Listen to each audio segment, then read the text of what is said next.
మన దైనందిన జీవితంలో క్రైస్తవులుగా మనం బ్రతుకుతున్నప్పుడు అనేక రకాల బాధలు, అనేక రకాల బలహీనతలు, అనేక రకాల చింతలు మనకు ఎదురవుతూ ఉంటాయి. దుఃఖాలు ఎదురవుతూ ఉంటాయి. అనేక శోధనలు ఎదురవుతూ ఉంటాయి. అనేక రకాలుగా మనము ఇబ్బంది పడుతూ ఉంటాం. అటువంటి పరిస్థితుల్లో క్రైస్తవుడిగా నేనేంటి అనేది ప్రతి ఒక్కరు కూడా ఆలోచించాలి.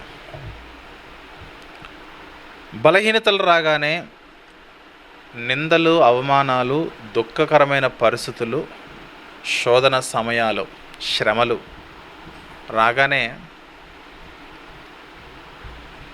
దేవుని నమ్ముకున్నందుకు నేనేంటి అని ప్రతి ఒక్కరు కూడా ఆలోచించాల్సిన పరిస్థితులు మనకు ఉండాలి. యేసు ప్రభువారు ఈ లోకంలో ఒక వ్యక్తి ఎలా బ్రతకాలి అని చెప్పడానికి ఆయన ఒక ఎగ్జాంపుల్గా ఈ లోకంలో మన ఎదుట ఆయన జీవితం ఉంచబడింది. ఒక వ్యక్తి పుట్టినది మొదలుకొని మరణించేంత వరకు ఆ తండ్రి అయిన దేవుని యొక్క చిత్తాన్ని నెరవేర్చుటలో ఎలా నడుచుకోవాలి అని అంటే ఒక ఉదాహరణగా యేసు ప్రభువారు ఎలా నడుచుకున్నారో మనం కూడా అలా నడుచుకోవాలి. అన్ని విషయాల్లో, శోధనల్లో, వ్యాధుల్లో, బాధల్లో, బలహీనమైన పరిస్థితుల్లో, కష్టకాలాల్లో, ఇబ్బందులలో, సంతోషకరమైన పరిస్థితుల్లో, ప్రతి విషయంలో కూడా ఒక మనిషి ఎలా మాట్లాడాలి, ఎలా ఆలోచించాలి, ఎలా శోధనలను జయించాలి, ఎదుటివారితో ఎలా ప్రవర్తించాలి, ఎదుటివారు మనల్ని బాధ పెట్టినప్పుడు మనం ఎలా ఓర్చుకోవాలి, సహించాలి, అంటే ఈ లోకములో ప్రస్తుతం బ్రతుకుతున్న మనము ఎలా వ్యవహరించాలి అని అంటే యేసు ప్రభు ఎలా వ్యవహరించాడో మీరు కూడా అలా వ్యవహరించాలి. లేదండి నేను ఇంకొకరిలా వ్యవహరిస్తానంటే నో, ఇంకొకరిలా వ్యవహరించడం అయితే అది సాతాను లక్షణాలు అయిపోతాయి. అందుకే లోకములో ఉన్న మరే ఇతర వ్యక్తుల వలె కాదు, కానీ క్రీస్తు వలె మనం ఉండడానికి అన్ని విషయాల్లో మనము నేర్చుకోవాల్సిన అవసరత ఎంతో ఉంది. అందుకే పేతురు భక్తుడు మాట్లాడుతున్న మాట చూద్దాం ఒకసారి. పేతురు గారు రాసిన మొదటి పత్రిక 2వ అధ్యాయము 19వ వచనం చూస్తే, ఎవడైనను అన్యాయముగా శ్రమ పొందొచ్చు. అన్యాయంగా శ్రమ పొందడం అంటే ఇప్పుడు దొంగ ఉన్నాడు, దొంగతనం చేస్తున్నప్పుడు ఆయన్ని పట్టేసుకున్నారనుకోండి, చెట్టుకు కట్టేసి కొడతారు. అది న్యాయమేనా, అన్యాయమా? న్యాయం. అంటే తప్పు చేశాడు కాబట్టి శిక్షిస్తున్నారు. ఒక వ్యక్తి ఆడపిల్ల మీద అఘాయిత్యం చేశాడు, వాడిని కొట్టడము అక్కడ అది న్యాయం. ఎందుకంటే తప్పు చేశాడు కాబట్టి కొట్టడము, అతన్ని శిక్షించడము న్యాయం. ఒక వ్యక్తి ఏదో ఒక నేరం చేశాడు కాబట్టి అతన్ని చెరసాల్లో వేసి తగిన శిక్ష వేయడము నేరము, తగిన శిక్ష వేయడము న్యాయము. ఇక్కడ బైబిల్ మాట్లాడుతున్నది ఎవడైనను అన్యాయముగా శ్రమ పొందొచ్చు. అన్యాయముగా శ్రమ పొందడం అంటే ఏ తప్పు చేయలేదు అయినా సరే శ్రమ పొందుచున్నాడు. ఏ చెడ్డ మాట మాట్లాడలేదు అయినా సరే శ్రమ పెట్టబడుతూ ఉన్నాడు. ఎవరి పట్ల కూడా అన్యాయముగా ప్రవర్తించలేదు అయినా సరే ఇతను ఇరికించబడి శిక్షలోనికి వెళ్ళిపోయాడు. అందుకంటున్నాడు, అలా ఎవరైనా సరే ఎలాంటి తప్పు చేయకుండా, దొంగ కాకుండా, ద్రోహి కాకుండా, మోసగాడు కాకుండా, వ్యభిచారి కాకుండా, ఒక రేపిస్ట్ కాకుండా, ఒక నేరస్తుడు కాకుండా ఒక మంచి మార్గములో నువ్వు బ్రతుకుతూ ఉన్నప్పుడు, నువ్వు వెళుతున్న మంచి మార్గాన్ని బట్టి ఎవరైనా సరే అన్యాయముగా శ్రమ పొందితే, అది లేఖనం మాట్లాడుతుంది. అన్యాయముగా శ్రమ పొందేది ఎవరు అంటే క్రైస్తవులే. అర్థమవుతుందా? న్యాయముగా శ్రమ పొందేది ఎవరు చెప్పండి? ఆడు తప్పు చేశాడు కాబట్టి శిక్షించబడ్డాడండి, అది న్యాయమే. న్యాయ వ్యవస్థ ఎందుకుందనంటే ఎవరు తప్పు చేస్తున్నారో వారిని శిక్షించడానికి న్యాయ వ్యవస్థ ఉన్నది. అది న్యాయము చొప్పున ప్రవర్తిస్తుంది. కానీ బైబిల్ ఏం మాట్లాడుతుందనంటే ఎవరైతే ఎలాంటి తప్పు చేయకుండా, ఎలాంటి తప్పు మాట్లాడకుండా మీరు ఎప్పుడైతే శ్రమ పెట్టబడతారో అదే అంటున్నాడు, ఎవడైనను అన్యాయముగా శ్రమ పొందుచు దేవుని గూర్చిన మనస్సాక్షి కలిగి దుఃఖము సహించిన ఎడల అది హితమగును అన్నాడు. అన్యాయముగా శ్రమ పొందుచు దేవుని గూర్చిన మనస్సాక్షి కలిగి, నేను ఒక క్రిస్టియన్ని, నాకున్న మనస్సాక్షి ఏంటంటే దేవుని యొక్క మనస్సాక్షి. క్రైస్తవునిగా మనం బాప్తిసము తీసుకున్న తర్వాత మనము కలిగి ఉండవలసిన మనస్సు ఎవరిది అంటే యేసుక్రీస్తు యొక్క మనస్సు మనం కలిగి ఉండాలి. ఎందుకంటే ఈ లోకములో మనకు ఎన్నో బాధలు వస్తాయి, వ్యాధులు వస్తాయి, శోధనలు వస్తాయి, బలహీనలు వస్తాయి, చింతలు, దుఃఖాలు కదా, నిందలు, అవమానకరమైన పరిస్థితులు, శ్రమలు, కుటుంబంలో నుంచి, ఎదుటివారి నుంచి, ఇరుగు పొరుగు వారి నుంచి అనేక రకాలుగా మనము శోధించబడుతూ ఉంటాం. నీవు ఒక క్రైస్తవుడు అయితే అందుకే అంటున్నాడు ఇక్కడ, దేవుని గురించిన మనస్సాక్షి కలిగి దుఃఖము సహించిన ఎడల అది హితమగును. అంటే న్యాయంగా బాధ పెట్టబడితే అది నీకు న్యాయమే. నువ్వు తప్పు చేసావు కాబట్టి నువ్వు బాధ అనుభవిస్తూ ఉన్నావు. అలా కాదు, అన్యాయంగా ఇరికించబడితే గనక దేవుని గురించిన మనస్సాక్షి కలిగి నీవు దుఃఖము, ఆ దెబ్బలు, ఆ బాధ, ఆ శోధన, ఆ వ్యాధి, ఆ బలహీనతలు అన్నీ కూడా నీవు సహిస్తే అది నీకు హితమగును అన్నాడు. హితం అంటే ఏంటి చెప్పనా? నీకు ఆరోగ్యం. హితము అంటే నీకు మంచిది. అన్యాయంగా నువ్వు బాధ పెట్టబడితే నీకు మంచిది. ఎక్కడ? దేవుని దగ్గర మంచిది. ఎక్కడ? క్రీస్తులో మంచిది. ఎక్కడ? సంఘములో మంచిది. ఎక్కడ? పరలోకమునకు నిన్ను నడిపించుట కొరకు నీవు పడుతున్న శ్రమ, నీవు పడుతున్న బాధ మంచిది.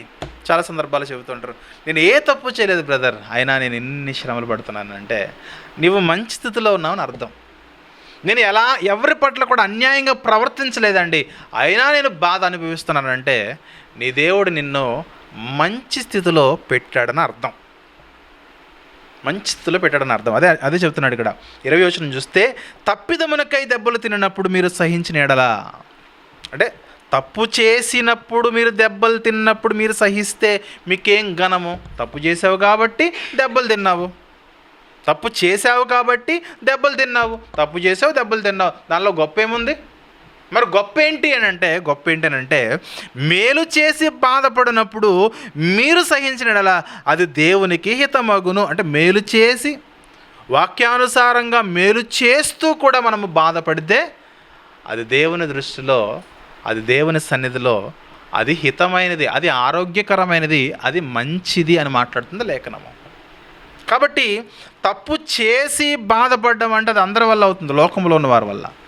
కానీ ఏ తప్పు చేయకుండా, ఏ అన్యాయము చేయకుండా, ఏ అతిక్రమము లేకుండా, ఏ అక్రమము లేకుండా మనము బాధపడితే దేవుని సన్నిధిలో మనము శ్రేష్టమైన వారిమి అనే సత్యాన్ని మనము వాక్యాన్ని బట్టి మనం గమనించాలి కదా.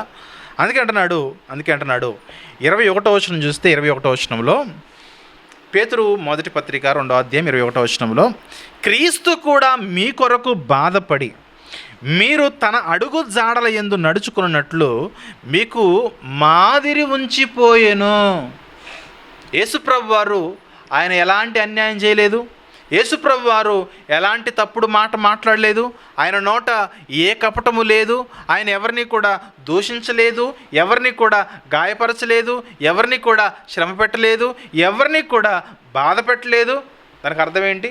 ఆయన శ్రమ పట్టబడ్డాడు, ఆయన బాధ పెట్టబడ్డాడు, ఆయన దుఃఖపరచబడ్డాడు, ఆయన నిందించబడ్డాడు, ఆయన అవమానపరచబడ్డాడు, ఆయన తన్నించుకున్నాడు, ఆయన ముఖం మీద ఉమ్ము కూడా వేయబడింది, ఆయన శిరస్సు మీద కిరీటము ఉంచబడి రక్తాలు కారిపోయింది.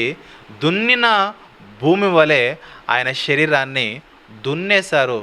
అలాంటి పరిస్థితుల్లో ఆయన గురించి రాయబడిన మాట ఏంటంటే, క్రీస్తు కూడా మీ కొరకు బాధపడి మీరు తన అడుగు జాడలందు నడుచుకున్నట్లు మీకు మాదిరి ఉంచిపోయేను. యేసు ప్రభు ఎవరు అనంటే, ఈ లోకములో క్రీస్తును అంగీకరించిన తర్వాత మీకొక ఎగ్జాంపుల్గా, మీకొక ఉదాహరణగా ఆయన యొక్క జీవితం అనేది బైబిల్ గ్రంథంలో రాయబడి ఉన్నది. ప్రభు యొక్క లేఖనాలు, ప్రభు యొక్క జీవితము సువార్తగా ఎందుకు బైబిల్లో రాయబడిందనంటే, నీ జీవితాల్లో కష్టాలు ఎదురవుతూ ఉన్నప్పుడు, నీ జీవితాల్లో శ్రమలు ఎదురవుతూ ఉన్నప్పుడు నేను ఎవరిని అనుసరించాలంటే, నాకు ఒక ఎగ్జాంపుల్ ఉన్నది, ఆ ఎగ్జాంపుల్కి ఒక లైఫ్ ఉన్నది, ఆ ఒకరి లైఫే యేసు ప్రభు వారి జీవితం. అంటే యేసు ప్రభు వారి జీవితం ఏంటి చెప్పండి? ఆయన 22వ వచనంలో ఆయన పాపము చేయలేదు, ఆయన నోట ఏ కపటమునూ కనబడలేదు, ఆయన దూషింపబడి బదులు దూషింపలేదు, ఆయన శ్రమ పెట్టబడి బెదిరింపక ఎవరిని శ్రమ పెట్టలేదు, న్యాయముగా తీర్పు తీర్చు దేవునికి తన్ను తాను అప్పగించుకున్నాడు. ఆ రోజు యేసుప్రభు వారి నేల మీద నడయాడిన దినాల్లో ఆయన ప్రతిరోజు ఆయనకి శ్రమలే. ఈరోజు మనకంటే ఏదో వారానికి ఒకటో, నెలకు ఒకటో, లేదంటే సంవత్సరానికి ఒకటో శ్రమలు వస్తూ ఉంటాయి. కానీ యేసుప్రభు వారికి ప్రతిరోజు శోధనలే, యేసుప్రభు వారికి ప్రతిరోజు కష్టాలే. ఎలాంటి కష్టాలు? శారీరకంగా కష్టాలు ఉండేటివి.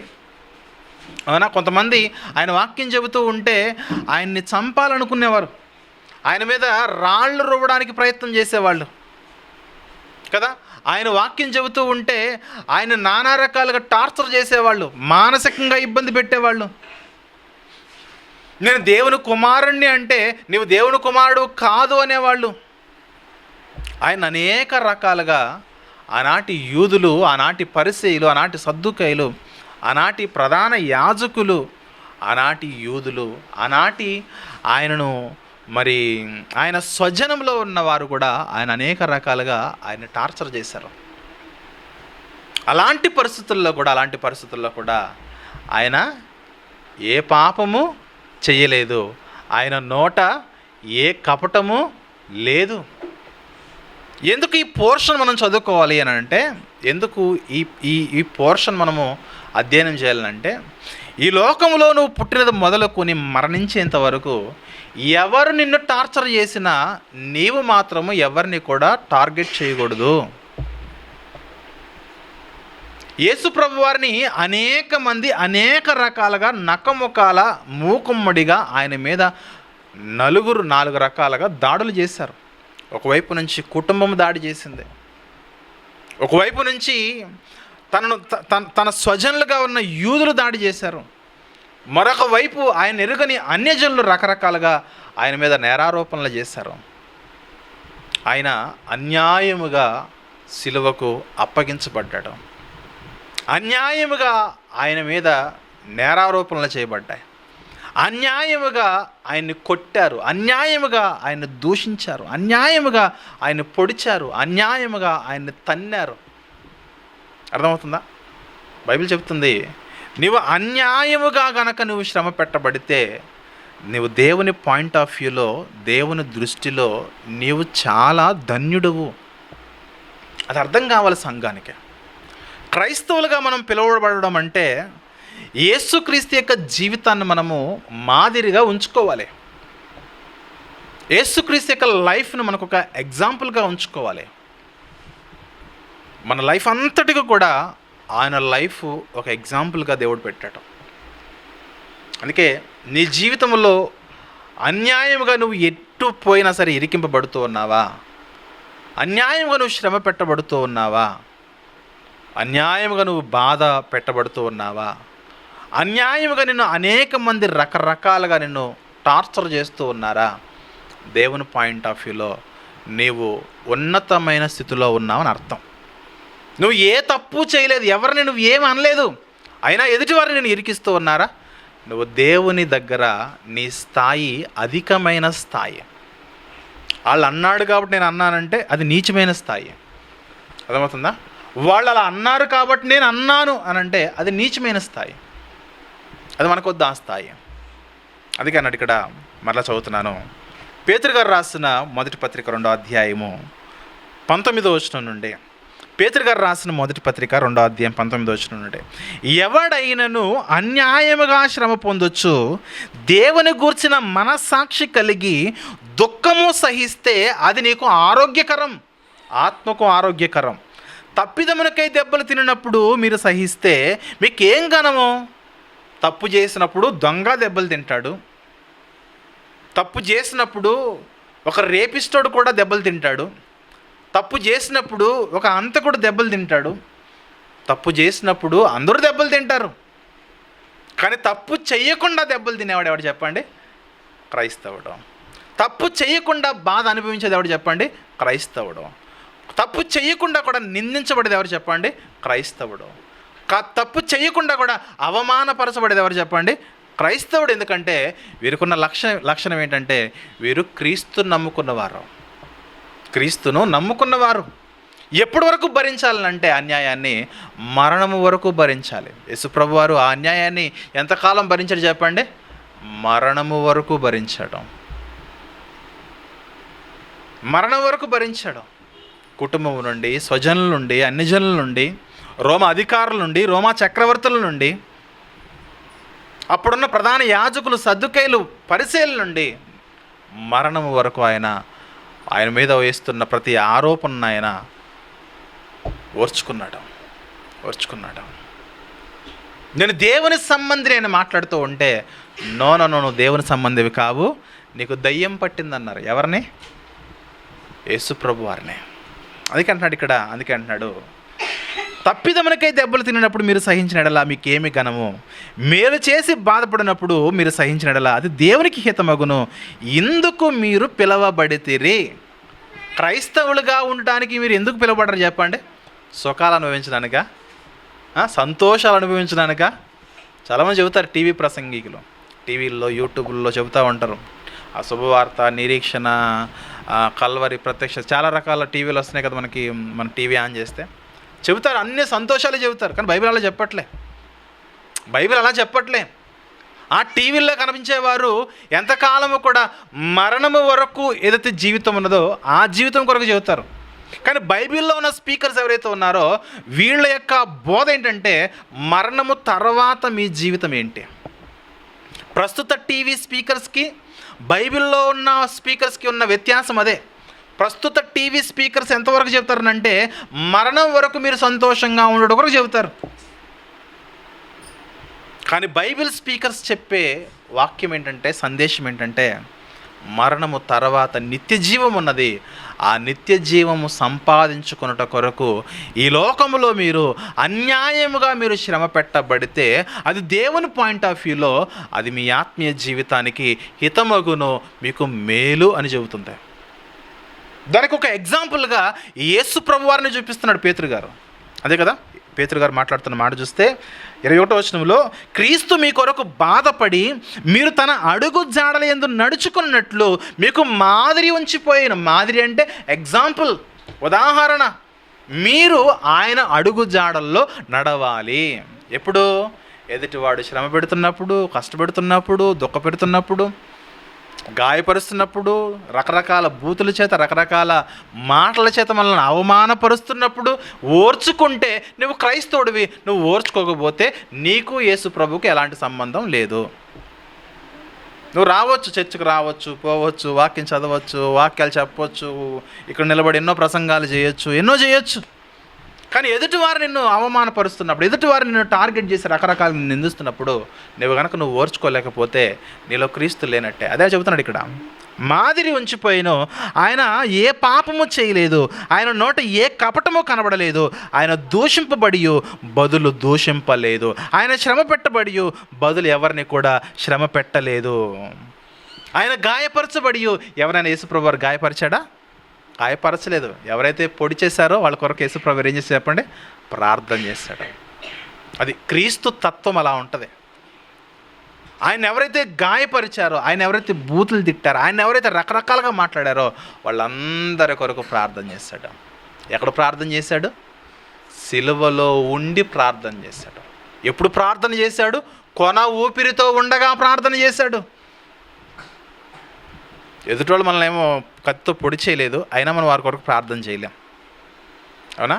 ఎదుటోళ్ళు ఏదో అన్నారని వాళ్ళ గురించి మనం ఏదో పట్టించేసుకుని రకరకాలుగా వాళ్ళ గురించి మనం నానా రకాలుగా నోరు పారేసుకుంటాం, కానీ మనం ఎందుకు వాళ్ళ యొక్క మార్పు కొరకు మనం ప్రార్థన చేయలేకపోతున్నాం? అందుకే ప్రభువుకి మనకు ఉన్న వ్యత్యాసం అదే. ప్రభువుని ఎంతమంది ఎన్ని రకాలుగా టార్చర్ చేశారో వాళ్ళందరి కొరకు యేసు ప్రభు వారి సిలువలో ఉండి ప్రార్థన చేశాడు. తండ్రి, వీరేం చేస్తున్నారో వీరికి తెలియదు. ఒకడు తన్నాడు ప్రభా, తండ్రి, ఒకడు తన్నాడు, ఒకడు గుద్దాడు, ఒకడు ఉమ్మేశాడు. అంతకన్నా అవమానకరమైన పరిస్థితులు ఏమైనా ఉంటాయా? అర్థమవుతుందా? మనల్ని తంతే మనం ఊరుకుంటామా? ఒకడు తంతే మనం 10 తంతాం. ఒకడు మాట అంటే మనం 10 చదువుతాం. చదువు అంటే తెలుసు కదా, చదువు అంటే సంస్కృతంలో చదువుతారు. అదే మన బ్రతుకులు ఎలా తగలడ్డాయి. మరి మన బ్రతుకులు ఎలా ఉన్నాయంటే, ఒకడొక మాట అంటే మనం 10 అనకుండా ఊరిపెట్టలేం. మన ఈగో సాటిస్ఫై కాదు, మన అహంకారము సంతృప్తి చెందదు. ఆ అహంకారాన్ని మనం విడిచిపెట్టాలి. అదే చెప్తున్నాడు ఇక్కడ. ఆయన దూషింపబడి బదులు దూషింపలేదు, ఆయన శ్రమ పెట్టలేదు, ఆయన గాయపరచబడి ఎవరిని కూడా గాయపరచలేదు, ఎవరి హృదయాన్ని గాయపరచలేదు, ఎవరి శరీరాలని గాయపరచలేదు. మనం ఏం చేస్తామంటే మనం ఏం చేస్తామంటే శరీరాలను గాయపరచం, వాళ్ళని మానసికంగా చంపేస్తాం కదా. వాళ్ళ మనసును గాయం చేస్తాం. వాళ్ళు మానసికంగా కృంగిపోయి కృషించిపోయేలా మనం గాయం చేస్తూ ఉంటాం. అదే అంటున్నాడు ఇక్కడ. అందుకే శ్రమ పెట్టబడి బెదిరించక న్యాయముగా తీర్పు తీర్చు దేవునికి తన్ను తాను అప్పగించుకున్నాడు. మనం కూడా ఒకరికి మాట అంటే వెంటనే సమాధానం చెప్పడము, వారిని అణిచివేయడము గొప్ప కాదు. ఆ మాటను మనము ఓర్చుకోవడము గొప్పతనం. నోరు మూపించేస్తాంటారు అంటారు చూడండి కొంతమంది. అవునా? నాతో పెట్టుకుంటే నోరు మూపించేస్తాంటారు. నోరు మూపించడం గొప్పతనం కాదు. నోరు మూసుకుని రూమ్లోకి వెళ్ళి, దేవా నా పరిస్థితి ఇది, నువ్వు చూస్తున్నావు కదా అని ప్రార్థించి, ఎవరైతే మన మీద రకరకాల అభాండాలు వేశారో వారితో మనం మరలా సమాధానముగా ముందుకు కొనసాగిపోవడం అనేది క్రైస్తవుని యొక్క తత్వం. నీతిమంతులను ప్రేమించడానికి యేసుక్రీస్తు వచ్చాడా? పాపులను ప్రేమించడానికి వచ్చాడా? పాపులతో ఆయన ఏం చేశాడు చెప్పండి? సహవాసము కలిగి ఉన్నాడు. సుంకర్లతో, పాపులతో, వేశ్యలతో, వ్యభిచారులతో వాళ్ళ దగ్గరికి వెళ్ళి వాళ్ళతో మాట్లాడి మంచి వాక్యాలు చెప్పి వారిని వాక్యములోనికి నడిపించి రక్షణలోనికి నడిపించాడు. అందుకే క్రీస్తు ఈ తరానికి, ప్రతి తరానికి ఆయన మాదిరి.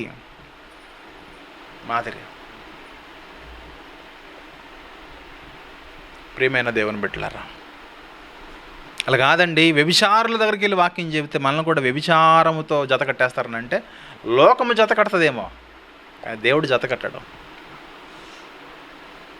అంతే కదా. ఒక దొంగతో మనం మాట్లాడితే ఏమనుకుంటుంది సమాజం? ఏమనుకుంటుంది? ఇడు కూడా దొంగే అనుకుంటుంది. ఒక వ్యభిచారం చేస్తున్న స్త్రీ దగ్గరికి వెళ్ళి మనం మాట్లాడితే ఏమనుకుంటుంది చెప్పండి సమాజం? ఇడు కూడా ఆమెతో వ్యభిచారం చేయడానికే వెళ్తున్నాడు. లోకము ఏమనుకుంటుంది అనేది కాదు ఇక్కడ. నిజమైన క్రైస్తవుడు, నిజమైన క్రీస్తును కలిగి ఉన్నవారు లోకము ఏమనుకుంటుందని ఆలోచించరు. నన్ను బట్టి నా దేవుడు ఏమనుకుంటాడు అదే ఉండాలి ఆలోచన. మనం ఏం చేస్తున్నామంటే లోకానికి భయపడి ప్రభు మార్గములో, ప్రభు యొక్క అడుగుజాడల్లో మనం నడవడము మర్చిపోతూ ఉన్నాం. అందుకే శ్రమలలో మన భక్తిని, శోధనల్లో మన భక్తిని మనం కాపాడుకోలేకపోతున్నాం. ఇబ్బందుల్లో మన భక్తిని మనము కాపాడుకోలేకపోతున్నాం. బాధలలో మన భక్తిని మనము కాపాడుకోలేకపోతున్నాం. హెబ్రీ పత్రిక 4వ అధ్యాయము, హెబ్రీ పత్రిక 4వ అధ్యాయము మనము 15వ వచనం చూద్దాం ఒకసారి. హెబ్రీ పత్రిక 4వ అధ్యాయము 15వ వచనం చూస్తే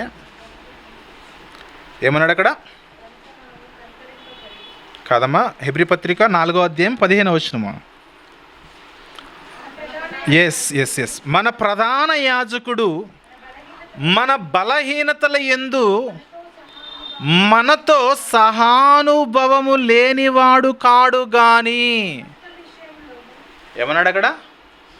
నీకు ఈరోజు ఏ నొప్పి అయితే కలుగుతూ ఉన్నదో, నీ ఇంటి వారి వలన కానీ, నీ ఇంటి బయటి వారి వలన కానీ, నీ వీధిలో ఉన్న వారి వలన కానీ, నీ గ్రామంలో ఉన్న వారి వలన కానీ, అవునా, నీ సొంత ప్రజల వలన కానీ, ఇంకా బాగా చెప్పాలంటే నీ కులపోడు బట్టి కానీ, అవునా, నీ జాతిని బట్టి కానీ, నీ భాష వాడిని బట్టి కానీ, నీ చుట్టూ ఎంతమంది అయితే ఉన్నారో వాళ్ళని బట్టి నీకు ఎంత బాధ అయితే నీకు కలిగిందో, ఒకానొక దినాన్న, ఒకానొక కాలమున యేసు ప్రభు వారికి కూడా అంతే బాధ కలిగింది. అదే అంటున్నాడు ఇక్కడ. మన ప్రధాన యాజకుడు అంటే యేసుప్రభు వారు మన బలహీనతల యందు మనతో సహాను అనుభవము కలిగిన వాడు. ఆయన సమానమైన అనుభవం కలిగిన వాడు. అంటే నీకెంత నొప్పి కలిగిందో ఆయనకు కూడా అంతే నొప్పి కలిగింది.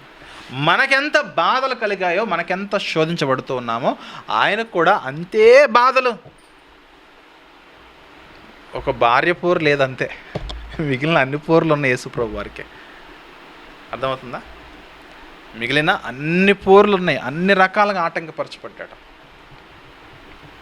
వివాహం చేసుకుంటే అది కూడా ఉండేది, కానీ ఆయన దానికి ప్రత్యేకమైన వాడు, నాజీరు చేయబడిన వాడు, దేవుని యొక్క పరిచర్య కొరకు ప్రత్యేకించబడిన వాడు. కాబట్టి వివాహము అవాయిడ్ చేశాడు ఆయన. అదే అంటున్నాడు, ఈరోజు నీకు ఏ కష్టాలైతే ఎదురవుతున్నాయో ఆ కష్టాలన్నీ ఒకప్పుడు యేసు ప్రభుకి ఎదురయ్యాయి. ఈరోజు నువ్వు ఏ విధంగా అయితే శ్రమ పెట్టబడుతున్నావో ఒకప్పుడు అన్నీ, అదే అన్నాడు కదా, సమస్త విషయములలో మన వలనే శోధింపబడినను ఆయన పాపము లేనివాడుగా ఉన్నాడు. సాతాను చేత శోధించబడ్డాడు. ఉపవాసం అయిపోయిన వెంటనే సాతాను ఏం చేసింది చెప్పండి? లోకరాజ్యాలని చూపించి నాకు మొక్కు, ఇవి నీకు ఇస్తానన్నాడు. నువ్వు దేవుని కుమారుడు అయితే ఈ రాళ్లను రొట్టెగా మార్చన్నాడు. సాతాను అనేక రకాలుగా శోధిస్తాడు. లొంగిపోవాలా? లొంగిపోవద్దు. శోధింపబడము పాపం కాదు, శోధనకు విధేయత చూపించడము పాపం అవుతుంది. శోధనకు లొంగిపోవడము పాపం అవుతుంది. యేసుప్రభు వారిని అనేక రకాలుగా సాతాను శోధించాడు, స్వజనులు శోధించాడు, సొంత సహోదరులు ఆయన్ని శోధించారు, రకరకాలుగా ఆయన్ని ఇబ్బంది పెట్టారు. అయినా సరే ఆయన ఏ శోధనకు కూడా లొంగిపోలేదు. ఒకరొక మాట అన్నారు కదా అని ఆయన 10 మాటలు అనలేదు. ప్రతి మాట కూడా వాక్యంలో నుండి మాట్లాడాడు.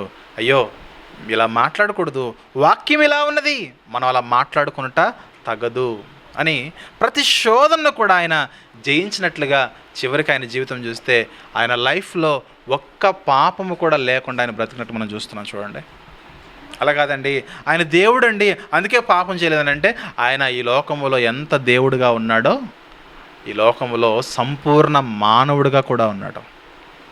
ఉప్పు కారం తిని రక్తమాంసములు కలిగి అన్ని శోధనల మీద జయించగలిగిన ఆయన జీవితము మన ఎదుట ఉంచబడిన మాదిరి. ఎగ్జాంపుల్ ఆయన, ఆయన ఉదాహరణగా దేవుడు ఆయన జీవితం ఆయన లైఫ్ మన ఎదుట పెట్టాడు. ఇలా బ్రతకాలి.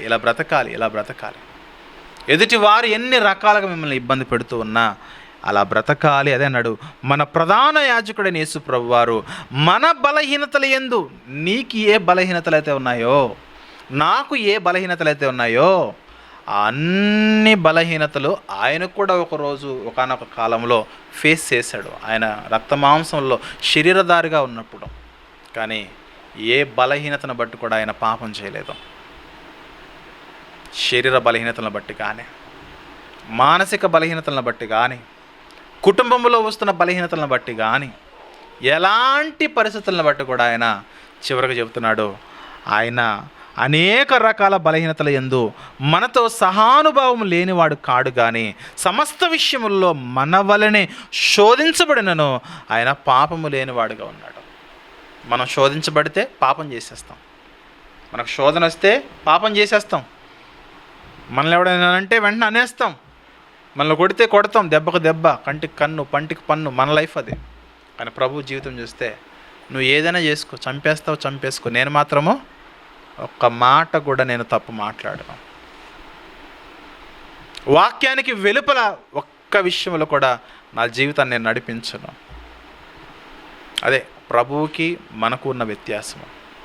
మనకు శోధనలు రాగానే వాక్యానికి వెలుపల ఆలోచిస్తాం లోకానుసారంగా, కానీ ప్రభు మాత్రము వాక్యములో నుండి ఆలోచించాడు. కాబట్టి ఆయన లైఫ్లో ఒక్క పాపం లేదంటండి. మన జీవితంలో ఒక రోజులో ఒక పాపం లేకుండా బ్రతకడం కష్టం. ఒక రోజులో ఒక పాపం చేయకుండా ఉండడం బ్రతకడం ఒక పాపం చేయకుండా బ్రతకడం అనేది మనకు చాలా కష్టం. కానీ యేసుప్రభు వారి యొక్క లైఫ్ అంతా చూడండి, ఆయన జీవితం అంతా చూడండి, ఒక్క పాపము లేకుండా, ఒక్క బలహీనత లేకుండా, ఒక్క డాగు, ఒక్క మచ్చ లేకుండా బ్రతికాడనంటే అందుకే ఆయన మనందరినీ రక్షించడానికి వచ్చిన లోకరక్షకుడు ఆయన. అందుకు నమ్మాలి ఆయన్ని, అందుకు పూజించాలి ఆయన్ని, అందుకు విశ్వసించాలి ఆయన్ని.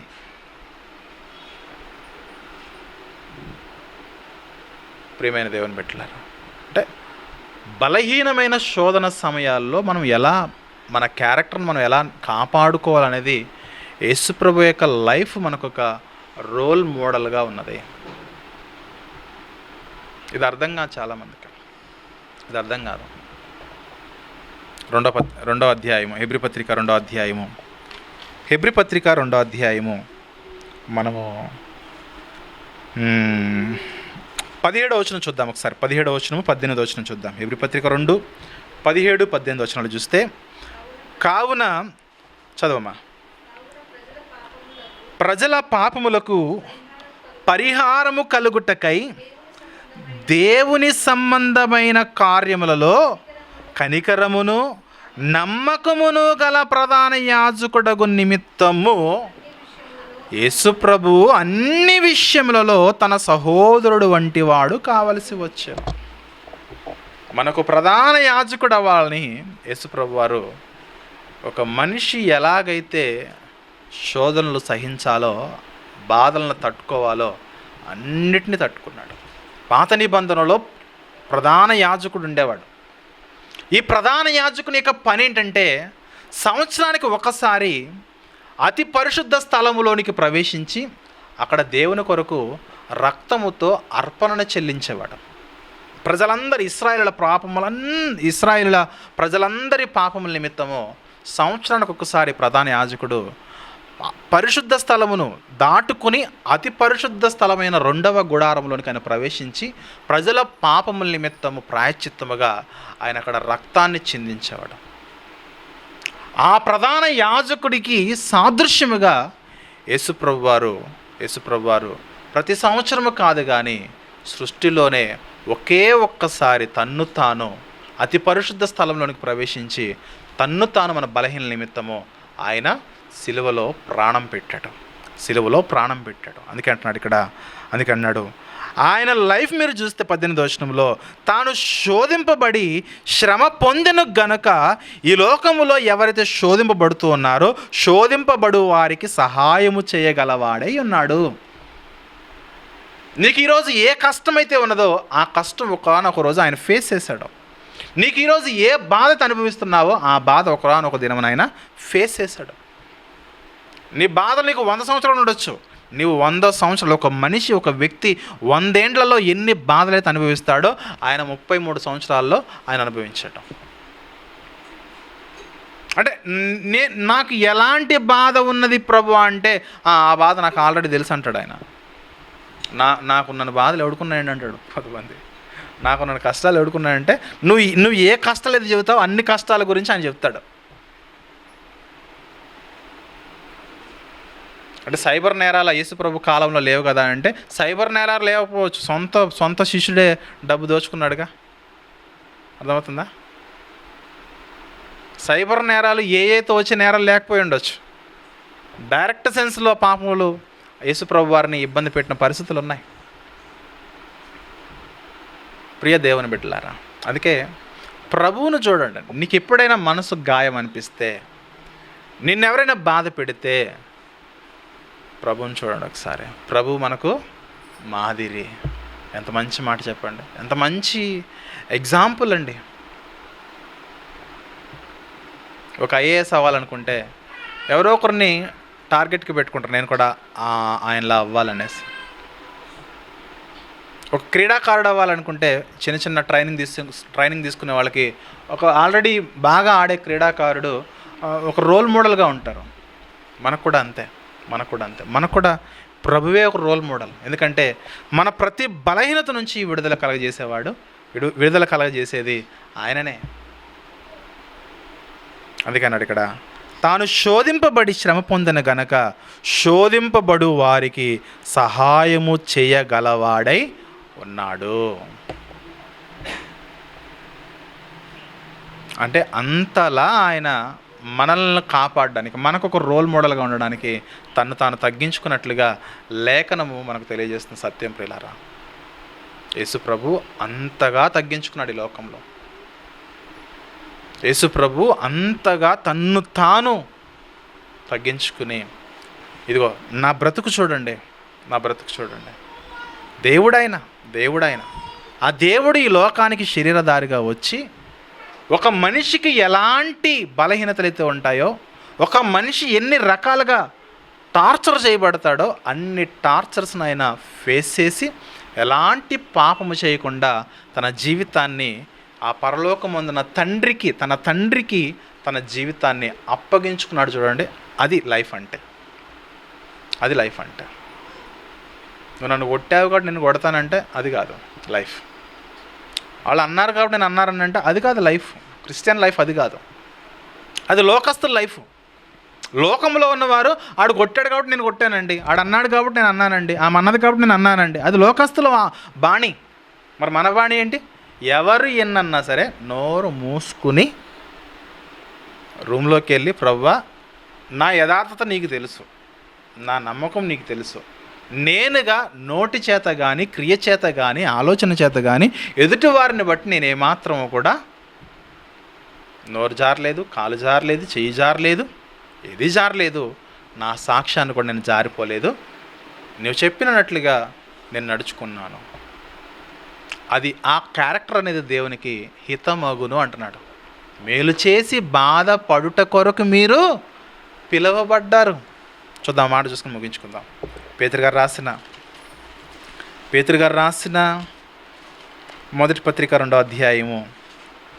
పేతురు గారు రాసిన మొదటి పత్రిక 2వ అధ్యాయం 20వ వచనం చూద్దాం. 20వ వచనం, 19వ వచనం కూడా ఎవడైనను అన్యాయముగా శ్రమ పొందితే, చెప్పాను కదా, న్యాయంగా శ్రమ పొందడం అంటే వాడు వ్యభిచారం చేశాడు, చెట్టు కట్టేసి కొట్టారు, అది న్యాయమే కదా. వాడు దొంగతనం చేశాడు, చెట్టు కట్టేసి కొట్టారు, అది న్యాయమే. కానీ దొంగతనం చేయకపోయినా అని తీసుకెళ్ళి చెట్టు కట్టేస్తే అది అన్యాయము. సో అలాంటి పరిస్థితుల్లో కూడా నువ్వు ఎలాంటి నేరం చేయలేదు, ఎలాంటి దొంగతనం చేయలేదు, ఎలాంటి వ్యభిచారం చేయలేదు, ఎలాంటి నువ్వు రేప్ చేయలేదు, అయినా సరే నువ్వు విరికించబడ్డావా? దేవుడు నిన్ను చూస్తున్నాడు. నువ్వు అన్యాయముగా కనుక శ్రమ పెట్టబడితే దేవుని గురించిన మనస్సాక్షి నువ్వు కలిగి ఉండు. అప్పుడు నువ్వు దుఃఖాన్ని సహిస్తే అది నీకు ఆరోగ్యం, నీ ఆత్మకని చెబుతూ, తప్పిదమునకై దెబ్బలు తిన్నప్పుడు మీరు సహించినడలా మీకేం గనము, మేలు చేసి బాధపడినప్పుడు మీరు సహిస్తే అది దేవునికి హితమగును. ఇందుకు మీరు పిలువబడితిరి. క్రీస్తు కూడా మీ కొరకు బాధపడి మీరు తన అడుగు జాడలేందు నడుచుకున్నట్లు మీకు మాదిరి ఉంచిపోయేను. క్రైస్తవుడు ఎందుకు పిలువబడ్డాడనంటే మేలు చేసి కూడా బాధను అనుభవించటానికి. చాలామంది చెబుతారు, వాళ్ళకి నేను చాలా చేసి పెట్టానండి, ఆయన నన్ను రకరకాలుగా మాటలు అనేసి పోయారండి. వదిలేయి, పట్టించుకుంటే నీ హృదయం అంతా కూడా గాయమైపోద్ది. అర్థమవుతుందా? కొన్ని సందర్భాల్లో అప్పుడే మన ఊరు వస్తారు వాళ్ళు, ఏ ఊరో తెలీదు, ఎక్కడి నుంచో వచ్చారో తెలియదు, వాళ్ళకి ఏం ఉండవు, గిన్నెలు ఉండవు, వస్త్రాలు ఉండవు, రెంట్ కట్టడానికి వాళ్ళ దగ్గర డబ్బులు కూడా ఉండవు, అసలు గుప్పిడి బియ్యం కూడా ఉండవు. అలాంటి ఒక కుటుంబాన్ని మనం చేరదీసి వాళ్ళకి ఆ రోజు అన్నం పెట్టి 4 వస్త్రాలు మన ఇంట్లో నుంచి 4 చీరలు ఇచ్చి 4 బట్టలు ఇచ్చి వాళ్ళు నిలదొక్కునేంత వరకు ఒక నెలకు సరిపోయేలా రేషన్ ఇచ్చి అవునా? ఒక ఇల్లు చూసి, ఒక పాకా చూసి దానిలో ఉంచి వాళ్ళకి అన్నీ చేసిన తర్వాత ఒక 2-3 నెలల తర్వాత కొంచెం సెటిల్ అయిన తర్వాత మన మీదే నేరారోపణలు చేసి వెళ్ళిపోయారనుకోండి, లోకం ఆలోచిస్తుంది ఆడు నన్ను చేసి పెట్టాడు, నన్ను పొడి చేసి వెళ్ళిపోయాడు, నాకు నమ్మక ద్రోహం చేసి వెళ్ళిపోయాడు. లోకం ఆలోచిస్తుంది. వాళ్ళని ఎప్పుడు కూడా తలుచుకుంటూ వాళ్ళని తిడతానే ఉంటారు, శాపనార్థాలు పెడుతూనే ఉంటారు. ఆడు సావను, ఆడు చచ్చిపోవాలని, వాడికి యాక్సిడెంట్ అవ్వాలని, అవునా? శాపనార్థాలు రకరకాలు పెడతారు, తెలుసు కదా శాపనార్థాలు, అవునా? ఆడు సావును నేను కోరుకుంటున్నానని రకరకాలుగా మాట్లాడుతుంటారు. కానీ దేవుని బిడ్డలు అయితే అంత చేసిన తర్వాత కూడా ఒక వ్యక్తి మనల్ని మోసం చేస్తే అప్పుడు కూడా మనం వారిని ప్రేమించాల్సిందే. వారి నాశనం మనం కోరుకోవద్దు. ఎందుకంటే దేవా, నా జీవితం నువ్వు చూస్తున్నా. యేసు ప్రభు తన జీవితంలో ఒక వ్యక్తి పాడైపోవాలని కానీ, ఒక వ్యక్తి నాశనం అయిపోవాలని కానీ ఎప్పుడు కూడా ఆయన నోట్ల నుంచి రాలేదు. చూడండి, అది క్రైస్తవుడికి ఉండవలసిన లక్షణం. అది ఆయన లైఫ్ అంతా చూడండి, ఒక వ్యక్తి నాశనం అయిపోవాలని ఎప్పుడు కూడా ఆయన మాట్లాడలేదు. ఒక వ్యక్తి మారాలని ప్రార్థన చేశాడు, ఒక వ్యక్తి మారాలని వాక్యం చెప్పాడు, ఒక వ్యక్తి మారాలని వాళ్ళను తాకాడు, వాళ్ళతో వెళ్ళి కలిసి భోజనం చేశాడు, వారితో కలిసి ఉన్నాడు, సమాధానముగా వారితో ఉన్నాడు. అది క్రిస్టియన్ లైఫ్కిను నాన్ క్రిస్టియన్ లైఫ్కి ఉన్న తేడా. అది విచిత్రం ఏంటంటే సంఘాల్లో ఉండి కూడా నాన్ క్రిస్టియన్స్గా బ్రతికితే మనకు ప్రయోజనం ఉండదు. మేలు చేయండి, బాధ అనుభవించండి, దేవుడు ఒకానొక దినమున మిమ్మల్ని లేపుతాడు. ఎక్కడి వరకు లేపుతాడని అంటే పరలోకం వరకు మిమ్మల్ని నడిపిస్తాడు. అది ముఖ్యం. బాధపడినా సంతోషంగా ఉన్నా ఏదో ఒక రోజు మరణిస్తాం. నవ్వుకుంటూ చచ్చిపోయిన వాళ్ళు లేరా? అర్థమవుతుందా? నవ్వుకుంటూ దేవుణ్ణి ఎరగక నవ్వుకుంటూ తినుచు త్రాగుతూ సంతోషించు చచ్చిపోతే, ఆ చచ్చిపోయిన మరుక్షణము నువ్వు నరకానికి వెళ్ళిపోతే అది మొదలుకొని శాశ్వత కాలం అంతా కూడా నరకంలో నీకు బాధ కాదా, వేదన కాదా? శాశ్వత కాలం వేదన, శాశ్వత కాలం బాధ. అందుకే ఇక్కడ బాధపడండి, అక్కడ సంతోషపడండి. లేదు నా ఈగో సాటిస్ఫై అవ్వట్లేదని ఇక్కడే నువ్వు సంతోషాన్ని వెతుక్కుంటున్నావా? అక్కడ నిరంతరము కూడా ఆరని అగ్నిలో కాలిపోవలసిన పరిస్థితులు ఏర్పడుతూ ఉంటాయి.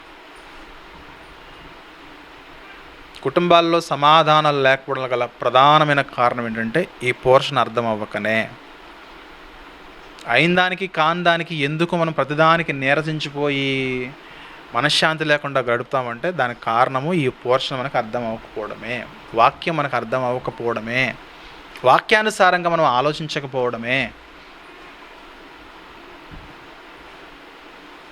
దేవునిలో ఎంత బాధపడితే అంత సంతోషం ఉంటుంది. అర్థమవుతుందా? ఈ నవ్వు చూసారా?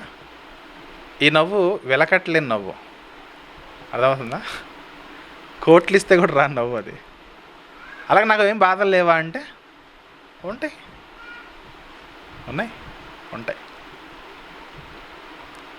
ఇప్పుడు సైదం సిస్టర్ ఉన్నారు. సిస్టర్ బాధపడ్డారనుకోండి, నాకు కూడా బాధే, అవునా? సిస్టర్ ఎప్పుడు బాధపడుతూ ఉంటారు, కుమారుని బట్టి, కుమార్తెను బట్టి, వాళ్ళ మనవడిని బట్టి, అన్నీ బాధలే సిస్టర్కి. ఆమె జీవితము రాజమౌళి సినిమా కూడా సరిపోదు. రాజమౌళి ఎందుకన్నానంటే హిట్లు తీస్తాడు కాబట్టి. అన్నీ బాధలే ఉంటాయి ఇప్పటికీ, అవే బాధలు నాకు చెప్తూ ఉంటుంది, నేను ఓపికగా వింటూ ఉంటా. ఆవిడ చాలా బాధపడుతూ ఉంటుంది.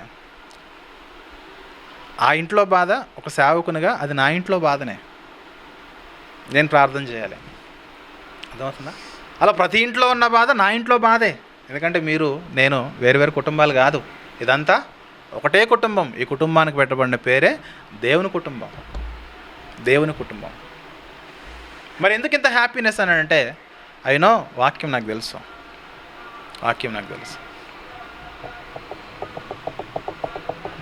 అందుకే నేను ఎవరిని కూడా ఏదో అనడానికి తొందరగా ఇష్టపడను. వాళ్ళే వాక్యాన్ని బట్టి మారాలి, వారే వాక్యాన్ని బట్టి తెలుసుకోవాలి.